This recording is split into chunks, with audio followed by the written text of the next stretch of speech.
Right, well, thank you everyone for coming. My name is Mady. I'm here under the premise of the Growth Studios, which is a marketing agency, focusing mainly on marketing services, digital marketing, and we're just going to run through quite a number of things, the kind of basics of marketing, and then moving into focusing on digital marketing as a whole, and then a little bit on advertising as well.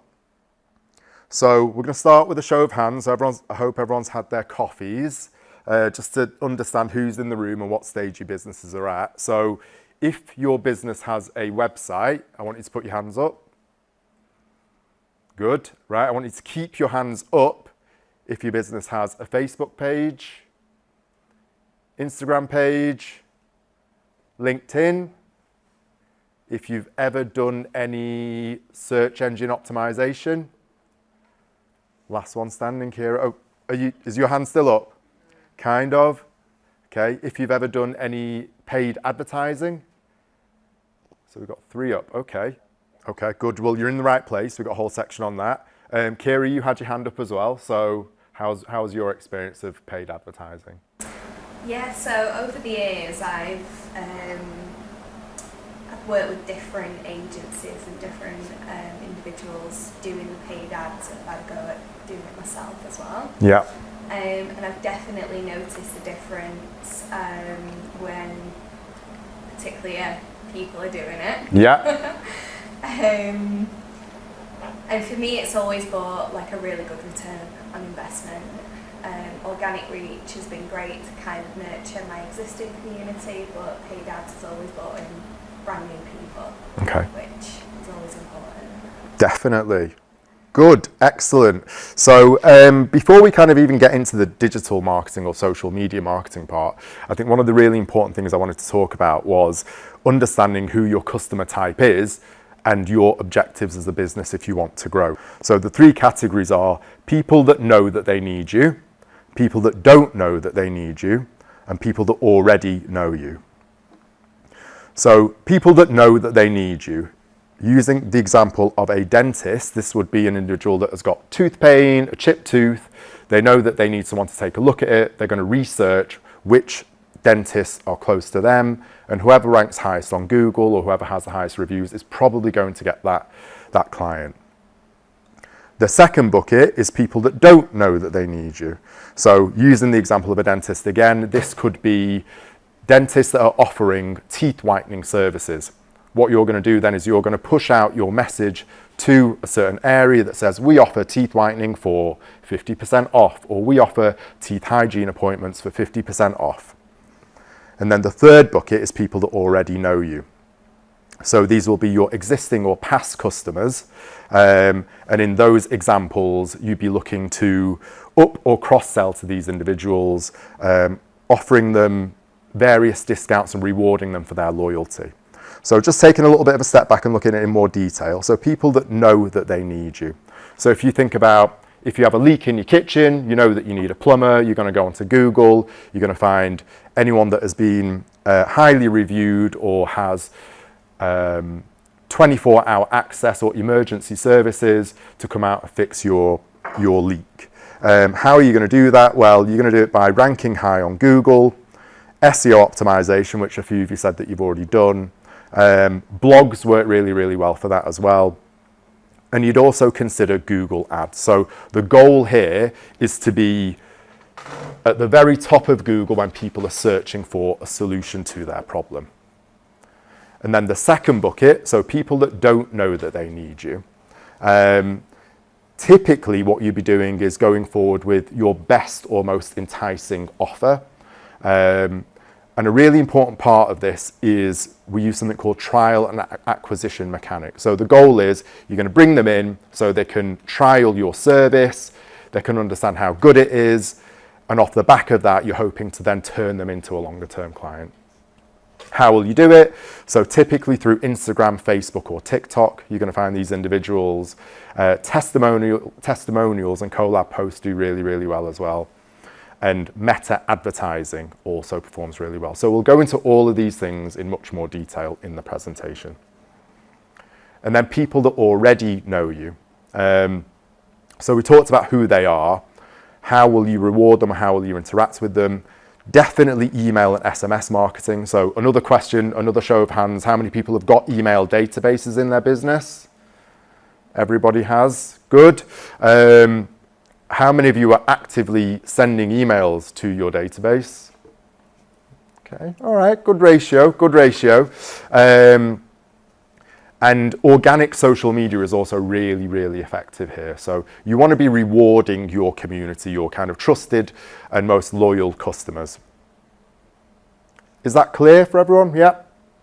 Good. Another burning question. So does digital marketing even matter? I hear all sorts of challenges from different clients and different businesses and different sectors, and they tend to get quite fed up with digital marketing, actually. I think it can be such a confusing space. And typically owner-operators of businesses wear so many hats that it's difficult to find time for digital marketing. I think I put 4 facts down about digital marketing. So these are not opinions, these are facts as to why they are important. So the first one being digital credibility. So digital presence builds trust before contact. If you don't have reviews online, if you've got poor visuals, if you've got outdated posts or a lack of presence, it will mean that you'll lose the lead. So a practical example of this would be, let's talk about the plumber example. So someone's got a leak in their kitchen, you're going to go online, you're going to search for a business. Even if you rank highly on Google and someone clicks on your website, if it's a poor website, if the visuals are poor, if there's no reviews on there, if there's no contact number, you're going to lose that customer. It's going to go to somebody else. So that's digital credibility.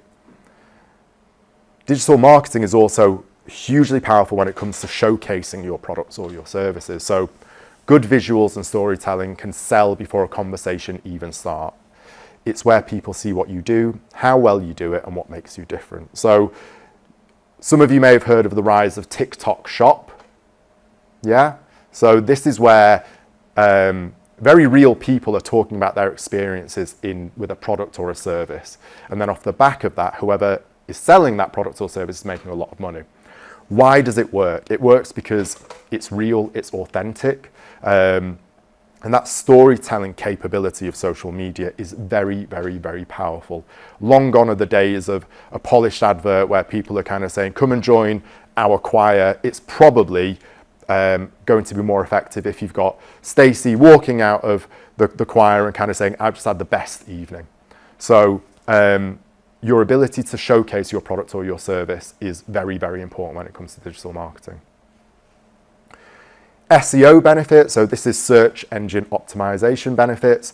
Essentially, it means being able to be seen online. When people are looking for the service or the product that you provide, can they find you? So the more you're active and relevant online, the easier it is for customers to find you. And this is absolutely free. You don't have to pay for this. So consistent posting and good website structure will help you appear higher in search results. And we'll go into this in a little bit more detail as well. Probably the most powerful thing when it comes to digital marketing is its ability as an advertising platform. So if you think back, probably not that long ago, there will have been companies spending money on billboards and magazine print in the hope that somebody was going to call up the number that they've put there or scan the QR code. In today's world, it's massively different. So even small budgets can reach thousands of the right people with measurable results. It's no longer about who shouts the loudest, it's about who targets the smartest. So how many people saw the adverts for this event? I know that you did. You did. Okay, so two of the people in the room have seen those adverts. When we've run adverts, we've said we want an 8-mile radius of Bury Football Club. We want a certain demographic of individual.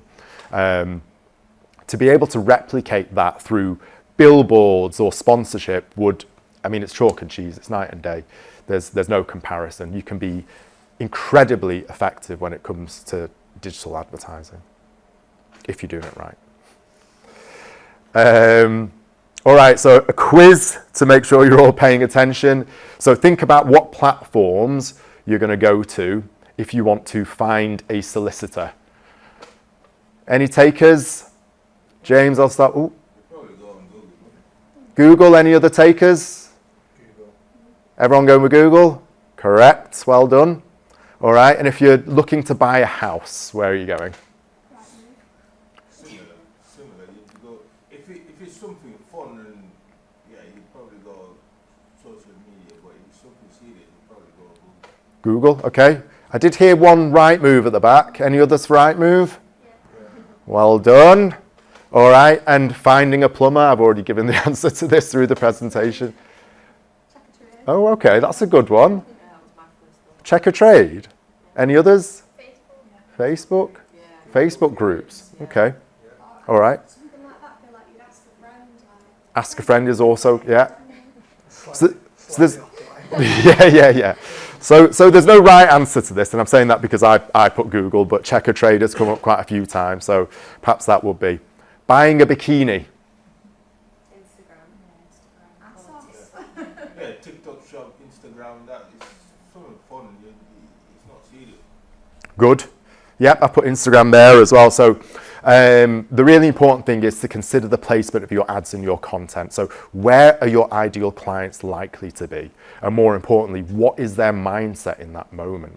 If they're actively searching for you, then you need to be making sure that you're showing up on Google.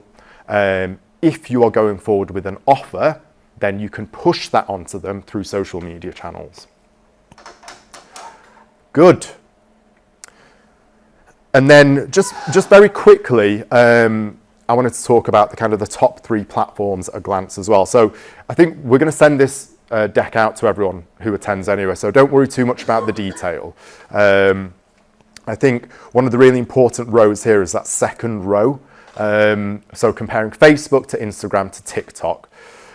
So looking at Facebook, typically it's an older audience, 30 to 60 plus, loyal and locally focused. So for Facebook as a platform, you'd be focusing on using groups and events to stay connected, and it's great for building relationships with a local community. And then secondly, Instagram. Was that the coffee machine? I wonder what that noise was. Looking at Instagram, so a slightly younger audience, 20 to 45, very, very visually driven consumers. So this platform is ideal for lifestyle, product or transformation stories. It's great for showing your personality through visuals. And then finally, TikTok, younger still, so 18 to 35. Here's where you can find the early adopters, trend followers, and probably trend setters as well, actually. So great for brand awareness and showing your people or your process. One thing that is really important about TikTok is this final point here. So it's best suited for discovery because you can reach new audiences easily. So what that means is with Instagram and Facebook, when you post on Instagram and Facebook, Meta will hold that content back. With TikTok, it pushes it out to many, many more people. So if you're starting out, then this is a very easy way of reaching new audiences very, very quickly. I will just say it has to be suitable for what you're selling as well. So if I'm an accountant, it's very unlikely that I'm going to choose my accountant based on what I've seen on TikTok. So it can serve a purpose, but you must always be aware of what it is that you're selling and where people are going to be when they're looking for your service. All right. And then I think this is the final slide on the kind of fundamentals of marketing. So is that clear? Can everyone see that? Yeah? So before you market, it's making sure that you're getting the basics right. So we talked about websites. Your website is your digital shopfront. You've got to make sure it's clear, mobile friendly, and loads quickly. Before anybody invests any time or money in marketing, it's hugely important that your website is correct. I know that goes without saying to most people, but you'd be surprised at the number of people that will pour their resources into social media before they've optimized their website.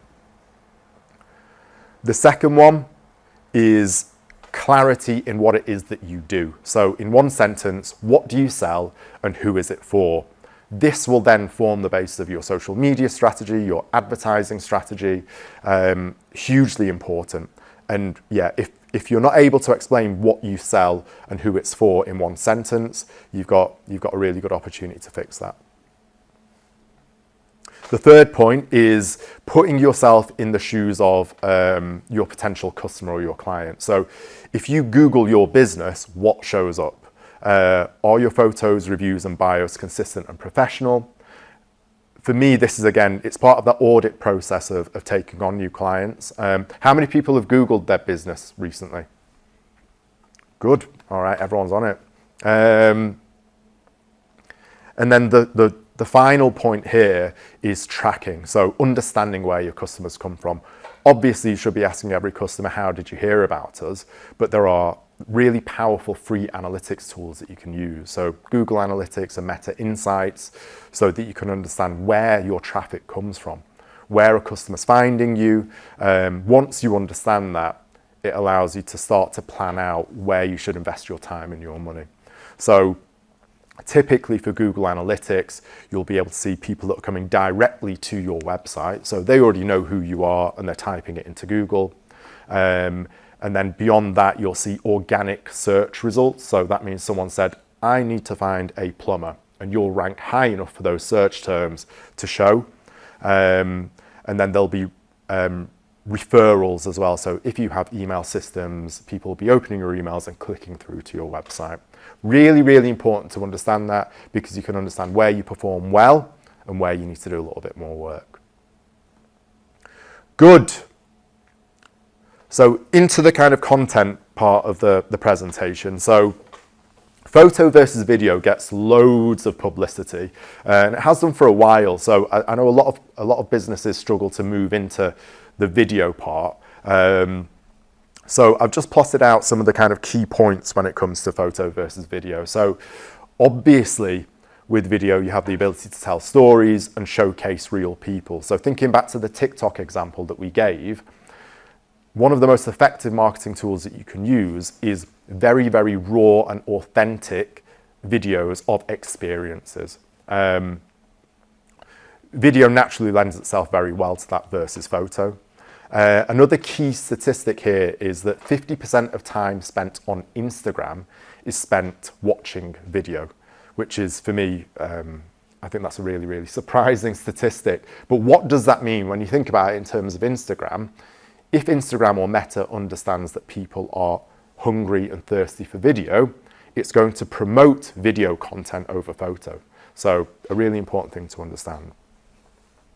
And then finally with video, you've got incredibly powerful retargeting capabilities. So when your business comes to the phase where they're ready to advertise, you're then able to say to Meta, right, I'm going to push out video 1, and I've got a second piece of communication I want to send, but I only want to send it to people that have watched the first video in full. So this becomes incredibly powerful for you, and it's not something that you can replicate in photo. So going on to photo, that's a bit small, so I'm going to zoom in. So Instagram influencer engagement rates by post type. So this is how engaged people are with particular post types. The first one is text posts, photo posts, carousel posts, and videos or reels at the bottom. So obviously you can see this reinforces the fact that Instagram is going to be pushing video much harder than it is photo. But photo still serves a purpose. First and foremost, it gives you an ability to showcase your products and your services. So if you are, for example, an e-commerce brand selling dresses, then to be able to have a catalogue of your products on Instagram, you typically do it through photos. With carousels as well, you can tell stories quite well. So you've got an ability to have sequential messaging, so where people are having to slide along, and you can deliver your message in the order that you want them to understand it. And therefore you have great nurturing capabilities. And one hack that we use quite often is that if you're really struggling to get video content out there, by simply animating photos with text, you can kind of fool the system to think that it's actually a video. How do you do that? So there'll be tools that you can use, and actually I'll talk about it a bit later on the slide, but you can use tools like Canva, and you can ask Canva to just animate text over the photo and export it as a video. Definitely something to do. I think even if you have video, animating text over photo is a really good way of kind of getting some engagement. All right, so some examples here, the good, the bad and the ugly. So I'm going to zoom in, and these are 4 just random Instagram accounts, and I'd love to know your view on what you think they're doing well, what you think they're doing poorly. So we're going to start with, let's start here actually. So we're going to start with Barley Content. So maybe I'll start with this one actually. So you can see that the name, so this is a production house based out of Bali, and you can see that the name is Barley Content Creators. So I'm thinking, if people are going on Instagram to find a photographer or a videographer, what are they likely to search for? Well, probably Barley Content Creators. If I then go into their bio, it clearly explains who they are. It explains the services that they offer. I can see that they've got some hashtags in there as well, which will benefit how they show up on Instagram when it comes to the search function. And then they've got a clear call to action that says, you can see our work and our rates here, barleycontent.com.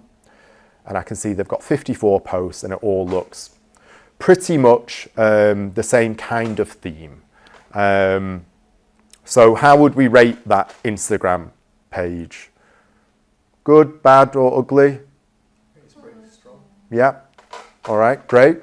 And then another one that I've got here. So this is the Good Estate Agent SK9.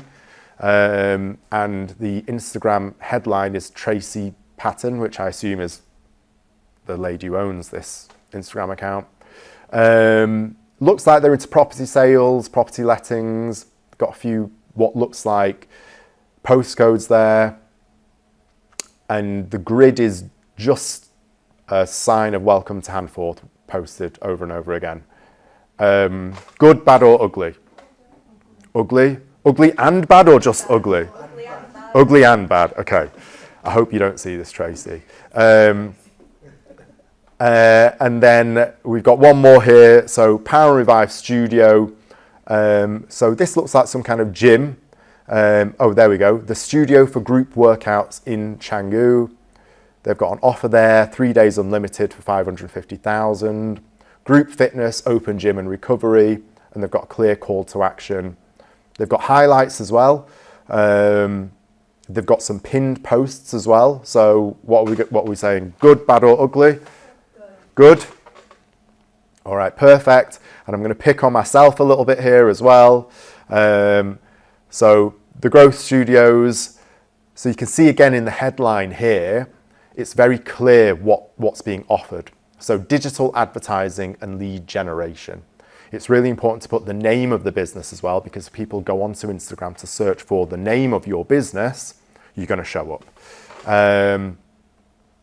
Bit of a headline there. We simplified digital marketing, digital advertising, website optimization, lead generation, a link to the website, and then it looks like their grid. Yep, it's all the fonts match, all the colors match. So we're going with good, bad or ugly. Oh, come on, you're allowed to. So that's, I guess, its most basic level. It's a case of making sure, I'm just going to use this one here as the example, making sure that the name of the Instagram account is, you need to think about what will people be looking for when they're on Instagram. What are they going to be searching for? So are they going to be looking for Barley Content Creators if they're looking for a photographer? What are those search terms? To be really, really clear as to what you offer here as well, because this also plays a part in search engine optimization. Now, one of the brilliant things about Instagram is that it's actually not long ago that they changed this. When you Google Barley Content Creators, it will show Instagram results. So we're now at a phase where social media is feeding into kind of Google search results as well. So incredibly important. And then just to make sure that the grid has some kind of branding and the photo and the video does kind of match. It does not need to be perfect, but for it to look professional, you want to be using the same fonts and the same colors. If you think about something that we talked about a little bit earlier in the presentation, where there might be people that already know that they need you. They might already be looking for you. When they get to your Instagram page, what you're trying to do is convince them that you're credible. You're not necessarily selling to them at this stage, but if they come to this page and they see that your photos are poor or you've posted the same images time and time again, they're going to go, it's not quite right, and they're going to look for somebody else. So just recapping on that, the absolute bare minimum is to make sure that you've got at least 12 posts on your Instagram account. And I wouldn't even say that you need to be posting weekly for the bare minimum. You just need to make sure that something exists. You need to make sure that you have product showcases on there, you've got client reviews, and you've got sector-related tips. But the key point for the bare minimum is to just make sure that your headlines are correct, you've thought about your search engine optimization, and you've got some content on your grid. The level up from that is posting at least once a week with a clear visual theme. And then you can start to move into content that is around client testimonials, product or service in action, or educational reels. And then a great example will be if you're posting at least 3 times a week, including videos and stories, and moving into things like behind the scenes, founder stories, or special offers. So really leaning into telling your story through video. All right, and tools to stay on top of it. So all of the tools that I put on here are free. These are the exact tools that the agency uses as well. So starting with Canva, has everyone used Canva? Yep. So Canva is basically a free design tool, but the key difference here is that it's incredibly user-friendly. You also have hundreds of templates. So if you wanted to create a presentation for a marketing seminar, you literally put that into Canva. It will give you templates that you can then change the content of. So incredibly useful. Later or later.com, this is a scheduling tool for social media. So this is something that I use, and we know how difficult it can be to get onto Instagram to create posts and then post them and whatnot. With Later, you can bulk upload all of your content. So instead of it being as and when you need it, logging on to Instagram and posting, you can spend a day of the month, for example, to upload all of your content, and then Later will schedule that content for you. Is there any costs involved? There isn't. All of these are free. All of these are free. All right. And then the next one is ChatGPT, which you've all heard of. Outside of the obvious, I think ChatGPT can be incredibly powerful when it comes to setting your social media strategy as well. So the prompts that we would typically use is to say, I am XYZ business, so I'm a digital marketing business. I would like to attract clients that are looking for new customers, create a 1-month posting schedule for me. And ChatGPT will give you all of the answers that you can then fine tune off the back of it. And then the final one is Pexels. So this is a stock photo and video website. So you can find anything on there. So this is, believe it or not, pictures or videos that people have taken and uploaded, and you can use them for free. The way that I would use all of these tools is once I've got my strategy that's been set by ChatGPT, I would then go to Pexels to find the photo and the video that we need, go into Canva to make sure that I'm using the same fonts and the same colors and the same kind of branding, upload it all to Later, and then you can forget about it for a month. So it can be quite simple once you get familiar with all of these tools.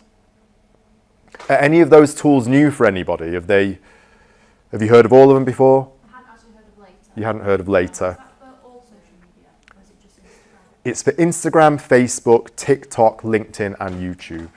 Yeah. We did have a chat last night, though. We weren't sure if it's still free or not. So I think there's 2 options. I think that the free one will give you a week, like you can do a week in advance, but if you want to do like a month, it's a paid subscription. yeah. And even then, it's not too expensive anyway.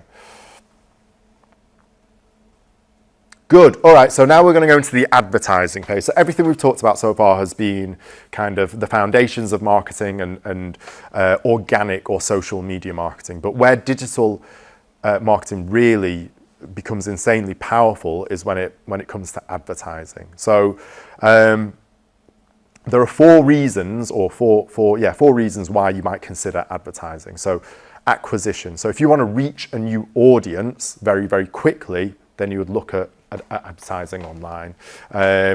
We've already talked about powerful audience targeting. So you can say, I want to serve these adverts or these offers to a 5-mile radius of my shop, or where we hold our choir, for example. You also have exceptional abilities to educate people. So storytelling through video, or your ability to explain your services in depth when it comes to advertising.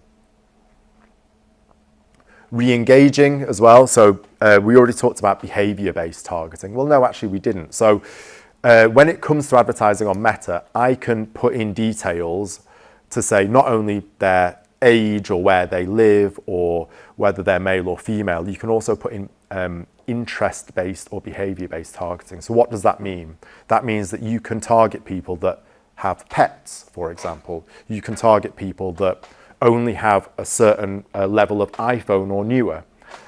You can target people based on whether they like traveling a lot, whether they like shopping online a lot. So when you think about this and compare it to traditional advertising, which would be a billboard on a road somewhere, we can get so targeted with digital advertising that your cost to advertise becomes incredibly cheap in reality, if you're doing it properly. And for me, direct response, so this is probably one of the biggest business reasons to consider advertising.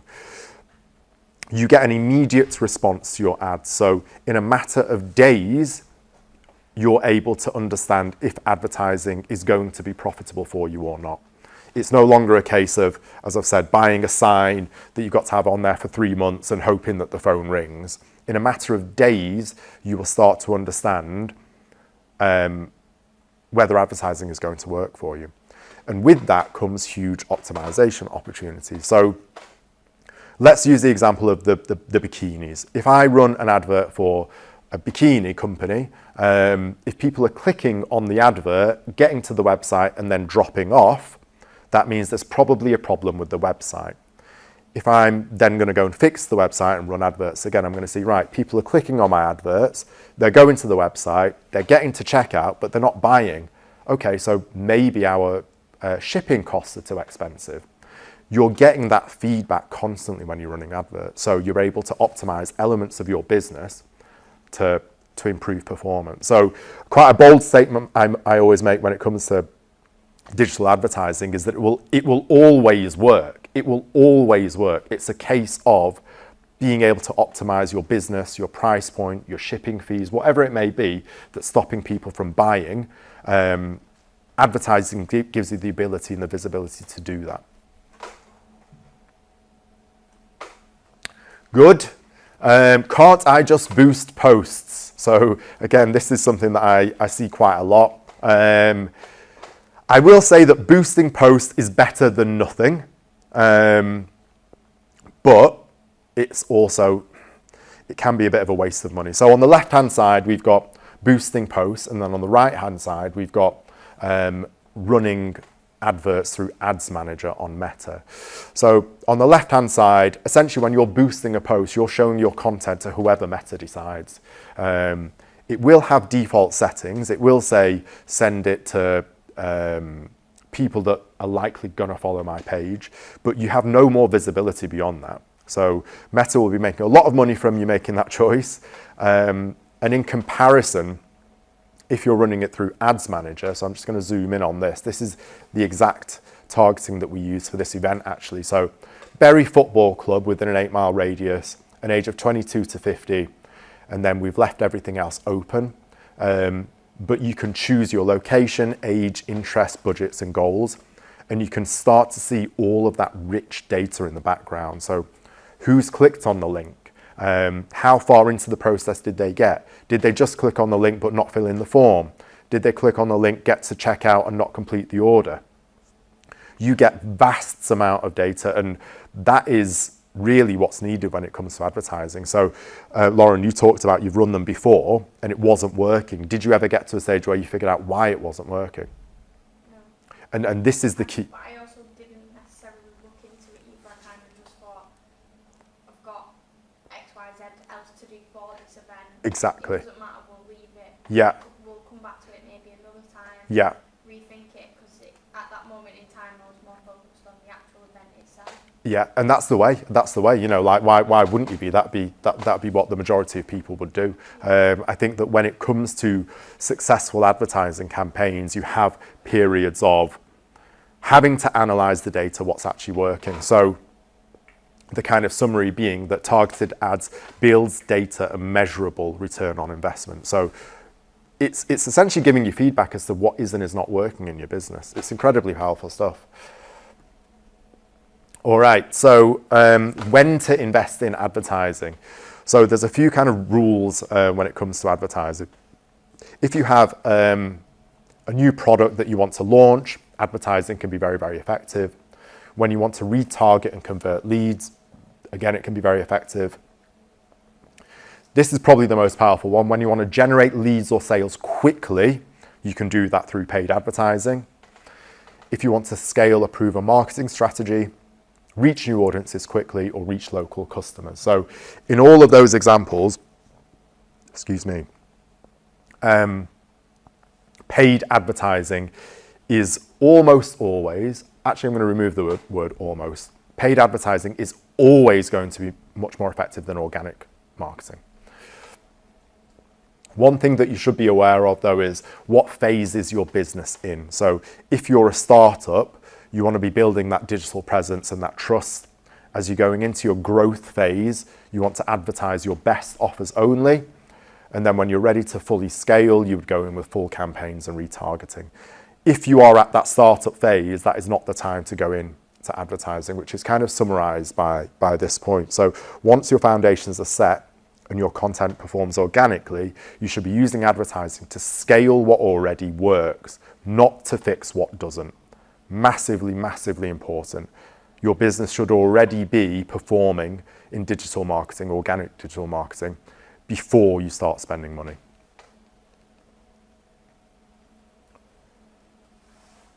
And I think this might be the final slide on advertising. So don't invest in advertising if your website is not optimized. Really obvious, we've talked about it so much already, but sending traffic to a bad website will not yield results. Make sure that your website is exactly the way that you want it to be. Make sure that it's clear, people know what they're buying, people have got clear call to actions and ways to contact you before you consider advertising. The second point is if you don't know what your USP is, so what problem are you solving? How does your solution compare to the alternatives? You must have a really clear understanding of what this is before you start advertising, because you want to be putting forward your best and most enticing offers when you're pushing your offer onto new customers. Third point, if you don't know who your customer is, so an understanding of your current customer base, who are they, why are they buying from you, and how did they find you, is incredibly important because it allows you to know the areas that you're underperforming and where you can invest more time. All right. And then link to that as well if your tracking is not set up. So if you don't have a benchmark of your current traffic and conversions, you need those foundations to be able to basically analyze how well advertising is working for you. All right, so 3 actions to take this week to kind of start you on that journey. The first one is audit your Google and social presence. So how do you show up on Google? So we've talked about it a few times on the presentation. Put yourselves in the shoes of your customer, looking for the service that you are providing. How are they going to find you? And when they do find you, be it on Google, how does that look? Can they contact you easily? Are price lists available? Do you have reviews on there? Incredibly important. The second point is to write one clear line that explains who you help and how. So many people miss this, and I think it's so important to kind of be able to explain very, very clearly what you do and how you will do it. This will form the basis of not just your advertising strategy, but also your organic social media strategy. And then the third one is to take all of that and post one short real video. It's got to be a video, no photos. Are we going to hold them to account, James, or not? Have we got a way of... We can do. Okay, we can do. We can share the details with you, and then you can do what. Yeah, exactly. If you want, yeah. We'll be checking in. No, we won't. A real video introducing yourself and showing what you do. All right. So, does anybody have any questions? We've got, I guess we're a little bit ahead of time, so if anyone wants to go back to any parts or any specific cases that you want to talk about or questions, now is your time.